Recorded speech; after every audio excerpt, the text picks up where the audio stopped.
जय हिंद दोस्तों, स्वागत है आपका जीएस एरा में। मेरा नाम है अंशुमान और आज हम बात करने वाले हैं भारत के संवैधानिक विकास के भाग 5 के बारे में, यानी कि क्लास 5 के बारे में। लास्ट 4 क्लास में हमने समझा कि भारत में संवैधानिक विकास का इतिहास क्या था, क्या वजह थी जिनकी वजह से भारत में संवैधानिक विकास होता है, यानी कि अधिनियम आते हैं। हमने 1857 की क्रांति के पहले हमने कंपनी के अधीन आए हुए अधिनियमों को समझा। 1857 की क्रांति को एक ब्रीफ में समझा। 1858 के जो आया हुआ अधिनियम था, यानी कि कंपनी के अधीन जो आया हुआ अधिनियम था, उसको हमने समझा। यानी कि हमने 1858 तक के जो अधिनियम थे उनको हमने समझा। यदि हम इनको ब्रीफ में समझे तो हमने देखा कि 1813 के अधिनियम में 1 लाख रुपए का जो शिक्षा का प्रावधान किया जाता है, साथ में मिशनियों के लिए यहाँ पे धर्म का प्रचार करने की छूट दी जाती है। 1833 के अधिनियम में देखते हैं कि यहाँ पे लॉर्ड विलियम बेटिंग को भारत का गवर्नर जनरल नामित किया जाता है। यहाँ पे कंपनी का जो व्यापारिक एकाधिकार होता है वो समाप्त किया जाता है। साथ में हम 1857 की क्रांति के वक्त देखते हैं कि भारत में 1858 के जो अधिनियम आता है, यहाँ पे बोर्ड ऑफ डायरेक्टर और बोर्ड ऑफ कंट्रोल, इन दोनों पदों को समाप्त कर दिया जाता है। साथ में हम देखते हैं कि यहाँ पे सचिव के पद का सृजन किया जाता है। तो यह एक मोटी मोटी चीज़ें थी जो हमने 1858 के अधिनियम तक समझी थी। अब हम 1861 के भारत परिषद अधिनियम के बारे में समझेंगे, लेकिन उन अधिनियमों को समझने से पहले हर बार की तरह हम एक इतिहास को ब्रीफ में समझेंगे, क्योंकि यदि हम इन इतिहास को समझते हैं कि ये जो अधिनियम आए हैं उनको आने के लिए या फिर इनमें जो भी प्रावधान को शामिल किया गया है उनके पीछे का इतिहास क्या था, यदि हम इनको ध्यान में पढ़ते हुए समझते हैं तो हम इन अधिनियमों को लंबे समय तक याद भी रख सकेंगे। नहीं तो अगर हम इनको केवल पढ़ लेंगे, पॉइंट वाइज याद कर लेंगे, तो हम बहुत ही जल्दी इनको भूल जाएंगे। तो इसी क्रम में आज हम 1861 के बाद के जो भारत परिषद अधिनियम आया था उसको समझते हैं, लेकिन इसके पहले हम एक इतिहास को समझेंगे। 1857 की क्रांति जो भारत में हुई, जिसको हम लोग भारत का प्रथम स्वतंत्रता संग्राम कहते हैं, यह स्वतंत्रता संग्राम कहीं ना कहीं जो अंग्रेज था या फिर बोले ईस्ट इंडिया कंपनी थी, ये उन अंग्रेजों को कहीं ना कहीं कुछ सबक के रूप में कई सारी चीज़ें सीखने को दे जाती हैं। क्योंकि 1857 की क्रांति के पहले देखा जाता है कि भारत में और भी कई सारे आंदोलन होते हैं, जैसे जातिगत आंदोलन, जनजाति आंदोलन, सामाजिक आंदोलन, धार्मिक आंदोलन, यानी कि कई सारे आंदोलन भारत में हो रहे होते हैं, लेकिन उनमें एकता का अभाव देखने को मिलता है। या फिर बोले ये एक वर्ग थे जो अंग्रेजों के विरुद्ध लड़ रहे थे, जिनमें एक एकजुटता देखने को नहीं मिल रही थी। लेकिन 1857 की क्रांति ने कहीं ना कहीं एक धार्मिक हस्तक्षेप अंग्रेजों द्वारा किया गया, जिसने भारत में जो राष्ट्रवादी थे उनमें एक चेतना जगाई, साथ में उत्तर भारत के कई सारे राज्यों में एकजुटता लाई। जैसे कि आपके अगर हम कानपुर हो गया, झांसी हो गए, मेरठ हो गया, दिल्ली हो गया, यानी कि कई सारे राज्य, ग्वालियर हो गए, कई सारे राज्य थे या फिर जिले थे जो कि इन क्रांति में शामिल होते हैं। ऐसे में हम इसको एक अखिल भारतीय आंदोलन तो नहीं कह सकते, लेकिन हाँ, भारत के एक प्रथम स्वतंत्रता संग्राम कह सकते हैं, जिसने भारतीयों में एक उम्मीद जगाई कि कहीं ना कहीं हमें भी स्वतंत्रता मिल सकती है, और अंग्रेजों में ये सचेतता जगाई कि यदि हमें भारत में लंबे समय तक रहना है तो हमें भैया भारत में जो भी जितने भी राष्ट्रवादी दल उभर के आ रहे हैं उनमें एकजुटता नहीं होने देनी है। 1813 में जब 1 लाख रुपए शिक्षा का प्रावधान किया जाता है, ऐसे में भारत में शिक्षित वर्ग उदय हो रहा होता है, यानी कि राजा राम मोहन राय या फिर ईश्वरचंद्र विद्यासागर, एक ऐसा वर्ग जो शिक्षित हो रहा होता है, जिनको भारत में व्याप्त कुप्रथाएं अच्छे से दिख रही होती, चाहे वो सामाजिक हो या फिर धार्मिक हो। इन्हीं कुप्रथाओं को समाप्त करने के क्रम में भारत में सती प्रथा का अंत किया जाता है, यहाँ पे बाल विवाह का समाप्त किया जाता है, यहाँ पे विधवा पुनर्विवाह लाया जाता है, यानी कि ये सारे काम किए जाते हैं। 1857 की क्रांति के बाद जब 1858 का अधिनियम क्राउन के अधीन आता है, तो इन शिक्षित वर्गों को, इन राष्ट्रवादी जो व्यक्ति थे, इनको एक उम्मीद जगी थी कहीं ना कहीं आने वाले अधिनियमों में जो भारत का परिषद यानी कि विधान परिषद था, उनमें भारतीयों को शामिल किया जा सकता है। जैसे कि हमने 1858 के अधिनियम में देखा कि जो 6 सदस्यों का एक विधान परिषद बनाया गया था, उनमें कहीं ना कहीं भारतीयों को भी स्थान दिया जा सकता है। लेकिन अब हम आते हैं 1861 के भारत परिषद अधिनियम में। 1861 के भारत परिषद अधिनियम में सबसे पहली और प्रमुख चीज होती है कि यहाँ पे जो विधान परिषद हो रहे होते हैं उनमें सदस्यों की संख्या में वृद्धि की जाती है। यानी कि जो 6 सदस्य थे उन सदस्यों की वृद्धि करके इन 12 सदस्यों को बनाया जाता है एक विधान परिषद। लेकिन उनमें एक भी भारतीयों को सरकारी सदस्य के रूप में शामिल नहीं किया जाता है। यानी कि वो जो राष्ट्रवादी या फिर बोले शिक्षित वर्ग था, उनको एक उम्मीद थी कि भारत में जो भी विधान परिषद का गठन किया जाएगा उनमें भारतीयों को शामिल किया जा सकता है। ऐसा नहीं होता है, और जो भी भारतीयों को शामिल किया जाता है वो एक गैर सरकारी सदस्य के रूप में शामिल किया जाता है, और वो 3 शख्स थे। अब वो 3 शख्स कौन थे ये भी एग्जाम में पूछा गया है। तो बनारस के एक राजा, पटियाला के महाराजा और संत दिनकर राव, यह 3 शख्स थे जिनको विधान परिषद में गैर सरकारी सदस्य के रूप में नामित किया जाता है। यानी कि कहीं ना कहीं शिक्षित वर्ग को जो एक उम्मीद थी वो टूटती हुई नजर आ रही होती है। हम 1861 के अधिनियम में एक प्रमुख चीज देखते हैं कि यहाँ पे विभागीय प्रणाली का प्रारंभ होता है। अब ये विभागीय प्रणाली क्या है? जैसे डीएम, एसपी या फिर सीएमओ बोले, इन पदों का सृजन होता है। यानी कि एकल उत्तरदायित्व वाले पद जो होते हैं उनका सृजन हो रहा होता है। यहाँ पे हम देखते हैं कि भारतीयों में एक क्राउन के माध्यम से ये दिखाने के लिए कि हम अब जो भी कानून या फिर प्रशासनिक या फिर विधायी जो भी नियंत्रण कर रहे हैं वो भारतीयों के लिए एक समानता के रूप में कर रहे हैं। ऐसे में भारत में आईपीसी लागू की जाती है। यानी कि वही आईपीसी जो वर्तमान में भी हम प्रयोग में ला रहे हैं। यानी कि आईपीसी का गठन 1861 में किया जाता है, यानी कि सभी के लिए समान कानून के तौर पर।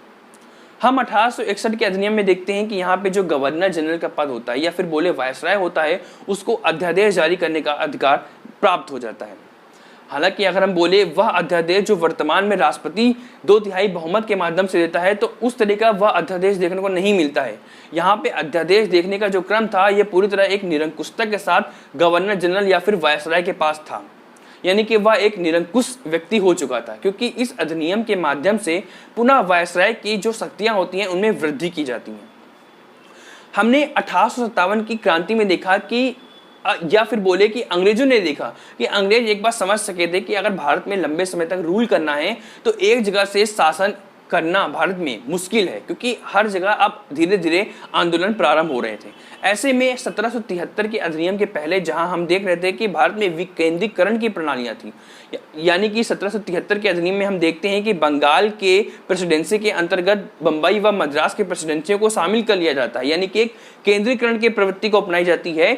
1861 के अधिनियम के माध्यम से पुनः इस केंद्रीकरण की प्रवृत्ति को समाप्त करके विकेंद्रीकरण की प्रवृत्ति की ओर अंग्रेज बढ़ चुके होते हैं। यानी कि पुनः बंबई व मद्रास की जो प्रेसिडेंसी होती है, उनकी जो विधायी शक्तियां होती हैं वह उनको वापस कर दी जाती है। वह इसलिए हम कह सकते हैं ताकि भारतीयों पर आसानी से नियंत्रण स्थापित किया जा सके। साथ में हम इस अधिनियम के माध्यम से देखते हैं कि बंगाल में 1862, उत्तर पश्चिम प्रांत जिसको हम वर्तमान में उत्तर प्रदेश बोलते हैं, इन यहाँ पे 1866 में, और पंजाब में 1897 में विधान परिषद का गठन होता है। यानी कि धीरे धीरे अब भारत में अन्य प्रांतों में भी विधान परिषद का गठन प्रारंभ हो चुका था। यदि हम आगे बढ़े या फिर आगे इतिहास के क्रम को देखें, तो जहां भारत में जो राष्ट्रवादी नेता थे या फिर शिक्षित वर्ग थे, उनको जहां उम्मीद थी कि कहीं ना कहीं 1861 के माध्यम से, 1861 के अधिनियम के माध्यम से भारत में जो भी अधिनियम आएंगे उनमें भारतीयों को विधान परिषद में शामिल किया जाए, यह ना होने के चलते अब भारतीयों में एक उम्मीद जगी कि यदि हमें भारत में इन अंग्रेजों को हटाना है तो हमें एकता जरूर लानी पड़ेगी। और इसी क्रम में हम देखते हैं कि 1866 में ईस्ट इंडिया एसोसिएशन की स्थापना दादा भाई नौरोजी द्वारा लंदन में की जाती है।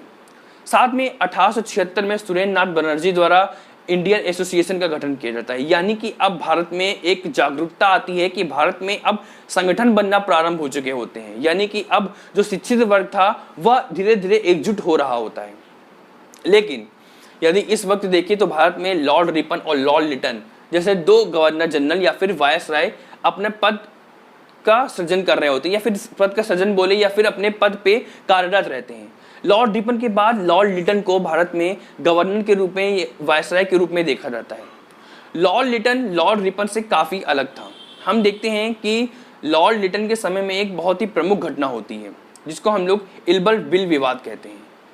इल्बर बिल विवाद एक ऐसी घटना थी जिसने भारतीयों को एक ऐसी जागरूकता लाई कि यदि हमें भारत से अंग्रेजों को हटाना है तो भारत में एकीकरण बहुत ही ज़्यादा महत्वपूर्ण है, क्योंकि इस इल्बर बिल विवाद जो कि भारत में घटित होता है, इसके माध्यम से यह देखा जाता है कि ब्रिटेन में वह वर्ग जो भारत में ईस्ट इंडिया कंपनी का विरोध कर रहे होते हैं, लेकिन इस बिल के माध्यम से अंग्रेज फर्स्ट की जो नीति होती है वहां पे वह इस नीति के चलते वह सारे लोग एकजुट हो जाते हैं। ऐसे में भारतीय भी समझते हैं कि यदि हमें भारत से अंग्रेजों को हटाना है तो हमें हर हाल में एकजुट होना ही पड़ेगा। और इसी क्रम में 1885 में भारत में एक सबसे महत्वपूर्ण दल का गठन होता है जिसको हम लोग बोलते हैं भारतीय राष्ट्रीय कांग्रेस। अब 1885 में भारतीय राष्ट्रीय कांग्रेस से गठन होता है जो कि अब यह सिद्ध करता है कि भारत में अब आज़ादी को पाने के लिए एक सोच डेवलप हो चुकी थी। 1885 के बाद भारत में भारतीय राष्ट्रीय कांग्रेस का उदारवादी दल, यानी कि जिनमें प्रमुख नेता देखने को मिलते हैं, दादा भाई नौरोजी हो गए या फिर आपके हो गए रास बिहारी बोस हो गए, यानी कि एक जो प्रमुख नेता थे, इनकी सोच थी कि यदि हमें भारत में स्वतंत्रता पानी है, भारत में स्वदेशी लाना है, तो हमें अंग्रेजों के अधीन रह करके ही काम करना पड़ेगा। यानी कि उनकी एक ऐसी नीति थी कि वह प्रार्थना करते थे, पिटीशन यानी कि याचिका करते थे, यानी कि प्रार्थना याचिका के माध्यम से वह भारत में आज़ादी लाना चाहते थे या फिर बोले भारत में स्वराज लाना चाहते थे। ये 1885 के बाद जो उदारवादी नेता थे उनका मानना था कि यदि हमें स्वदेशी लाना है तो हमें अंग्रेजों के समझ कुछ चीज़ों को धीरे धीरे करके लाना पड़ेगा। यानी कि हम एक शिशु की तरह हैं, अभी हम बढ़ के अंग्रेजों के विरुद्ध नहीं आ सकते हैं, यानी कि अभी हम धीरे धीरे अपनी केवल मांगों को रख सकते हैं। इसी के क्रम में देखते हैं कि जब स्वदेशी की मांग चल रही होती है तब उदारवादी नेता की ये मांग रहती है कि जो विधान परिषद है उनमें भारतीयों को शामिल किया जाए सरकारी सदस्य के रूप में।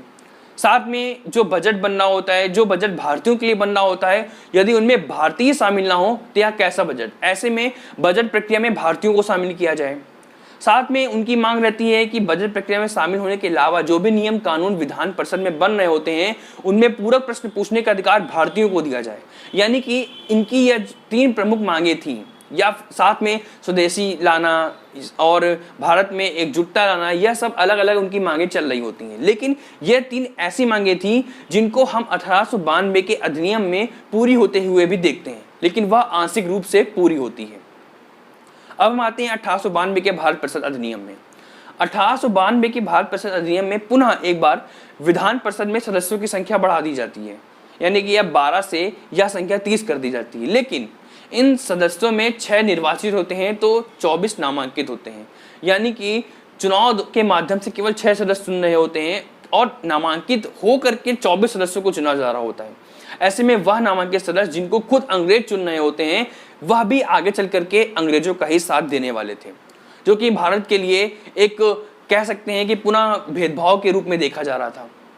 साथ में हम देखते हैं कि यहाँ पे बजट प्रक्रिया में भारतीयों को शामिल तो किया गया, लेकिन उनको पूरा प्रश्न पूछने का अधिकार नहीं दिया गया। यानी कि बजट प्रक्रिया में शामिल होइए, बैठिए, क्वेश्चन पूछ रहे हैं तो एक बार पूछिए, उसका पूरा प्रश्न पूछने का अधिकार नहीं दिया गया। यानी कि एक बार यह मरीचिका के रूप में देखा जा रहा था कि केवल ऊपरी एक पहनावा है या फिर एक थाली में परोसा हुआ एक ऐसी चीज है जिसको हम लोग देख सकते हैं कि यहाँ पे केवल शामिल हो सकते हैं लेकिन पूरक प्रश्न नहीं पूछ सकते हैं, या फिर बजट में प्रक्रिया में शामिल होंगे लेकिन उसमें प्रश्न नहीं पूछ सकते हैं। तो ऐसे में एक बार पुनः जो राष्ट्रवादी थे वह असंतुष्ट होते हैं। यहाँ पे हम एक चीज और देखते हैं कि जो विधान परिषद होते हैं, यहाँ पे केंद्रीय विधान परिषद साथ में जो प्रांतीय विधान परिषदें होती हैं, इनमें अब भारतीयों को गैर सरकारी सदस्य के रूप में ही शामिल किया जाता है, यानी कि केंद्रीय और प्रांतीय दोनों में। अब ये जो प्रांतीय विधान परिषद होती हैं, इनमें जो जिन भारतीयों को शामिल किया जाता है उनके लिए जो भी वोट होते हैं या फिर जो मनोनीत करते हैं जो स्थानीय प्रांत के जो भी निकाय होते हैं, जैसे कि आपके जिला परिषद हो गया या फिर नगर पालिका परिषद हो गया या फिर व्यापारियों का संघ हो गया, यह सदस्य मिल करके जो भारतीय होते हैं ये इनको मनोनीत कर रहे होते हैं। तो कहीं ना कहीं कह सकते हैं कि आने वाले समय में यह एक छोटी सी जो जीत थी वह भारतीयों के लिए बड़ी बन सकती थी, जो कि हम आगे 1909, 1919 और 1935 के अधिनियम के माध्यम से देखेंगे। तो यह आज हमने 1861 और 1892 के अधिनियम, क्राउन के अधीन आए हुए अधिनियमों के क्रम में देखा। नेक्स्ट क्लास में हम 1909 से लेकर के लगभग 1947 तक के अधिनियमों को समझेंगे, जो कि बहुत ही ज़्यादा महत्वपूर्ण है, जिनसे लगातार क्वेश्चन बनते ही रहते हैं। तो 1892 से जितने भी हमने अधिनियम देखे हैं अभी तक, उनसे संबंधित जो भी डाउट हो वो कमेंट सेक्शन में बताइएगा। नेक्स्ट क्लास में हम 1909 के अधिनियम के आगे की चर्चा करेंगे। जय हिंद।